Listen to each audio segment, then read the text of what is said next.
नमस्कार, मैं हूं दीपक कुमावत और आप देख रहे हैं अपडेट इंडिया। राजस्थान की 7 सीटों के ऊपर उपचुनाव हुए हैं। वोटिंग समाप्त हो चुकी है, लेकिन राजस्थान के टोंक जिले की देवली उनियारा विधानसभा सीट पर वोटिंग में हुए थप्पड़ कांड में जो हुआ, उससे प्रदेश का सियासी पारे में उबाल आ गया है।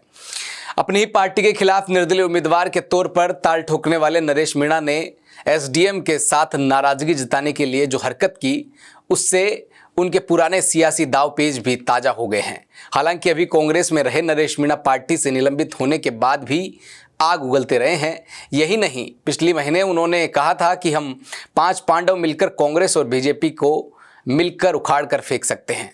तो आइए जानते हैं जनता के हमदर्द बनने वाले नेता की फायर हरकतें। उपचुनाव के रण में बुधवार को मतदान केंद्र में जबरन घुसने की कोशिश करने के बाद जो हुआ वो सब ने देखा। नरेश मीणा ने एसडीएम अमित चौधरी को थप्पड़ जड़ दिया। मीणा की वहां मौजूद पुलिस अधिकारियों से भी हाथापाई हुई। नरेश ने कहा धमकाकर वोट डलवाए हैं, इसलिए जवाब दिया है। आइए इस वाकया को एक बार फिर से देखते हैं। गिरफ्तार करो।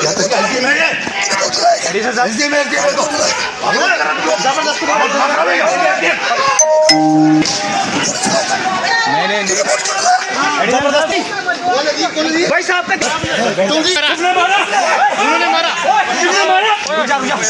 तो देखा आपने, कभी राजस्थान में कांग्रेस नेता और पूर्व डिप्टी सीएम सचिन पायलट के खास रहे नरेश मीणा अब पार्टी से हटने के बाद आग उगल रहे हैं।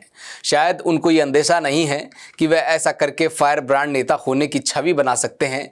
बात करें देवली उनियारा सीट के उपचुनाव की, तो इसमें केसी मीणा के कारण तवज्जो नहीं मिली। तब से नाराज हुए और पार्टी के खिलाफ बागी चुनाव लड़ने का ऐलान कर दिया।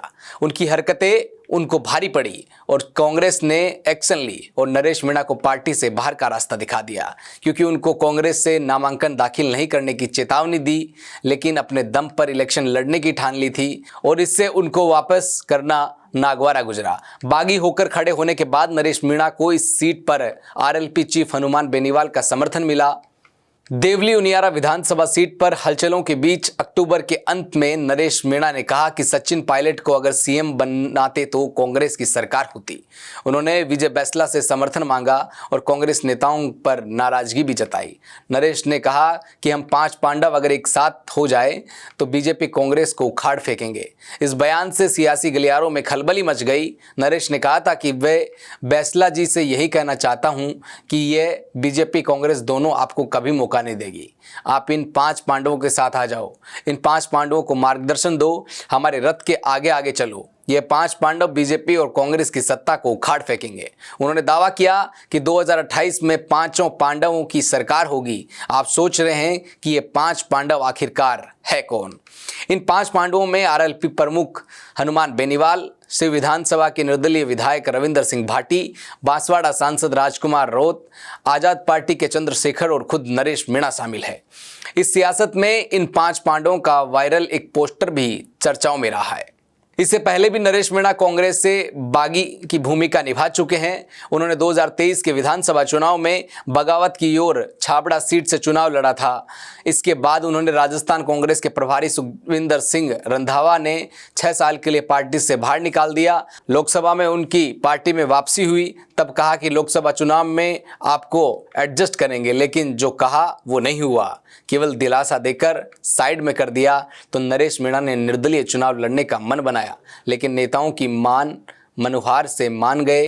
हालांकि इस बार बागी होकर तो वे ये तक कह गए कि देवली को चारगा भूमि नहीं बनने दूंगा। 4 साल में इतने नरेश मीणा पैदा कर दूंगा कि भारी कोई दिखेगा नहीं। मुझे तो छोटा किरोड़ी कहते हैं, दबेंगे नहीं। राजनीति का चेहरा बदलने का दावा करने वाले नरेश मीणा कहते हैं कि मेरी गाड़ियों पर सिर्फ भगत सिंह की फोटो है, मेरी फोटो नहीं है, और सिर्फ इंकलाब जिंदाबाद का नारा है, जो बताता है कि युवा हमारे साथ हैं। हम राजनीति की दिशा और दशा दोनों को बदलने जा रहे हैं। अब प्रश्न ये है कि इन हरकतों से राज्य की दशा और दिशा भले ही ना बदले, खुद नरेश मीणा की रफ्तार ठंडी पड़ सकती है, क्योंकि ये राजनीति है। कब घर का रास्ता मिल जाए कहना मुश्किल होगा। लेकिन आज के इस कांड के बाद में उनकी चर्चाएं वापस से तेज हो गई है। ये किस ओर लेकर जाएगा ये थप्पड़ कांड, ये तो देखने वाली बात होगी। लेकिन अपडेट इंडिया आपको बराबर अपडेट देता रहेगा हर विषय के बारे में, हर खबर के बारे में, और हर अपडेट से आपको अप टू डेट रखेंगे। देखते रहिए अपडेट इंडिया न्यूज़।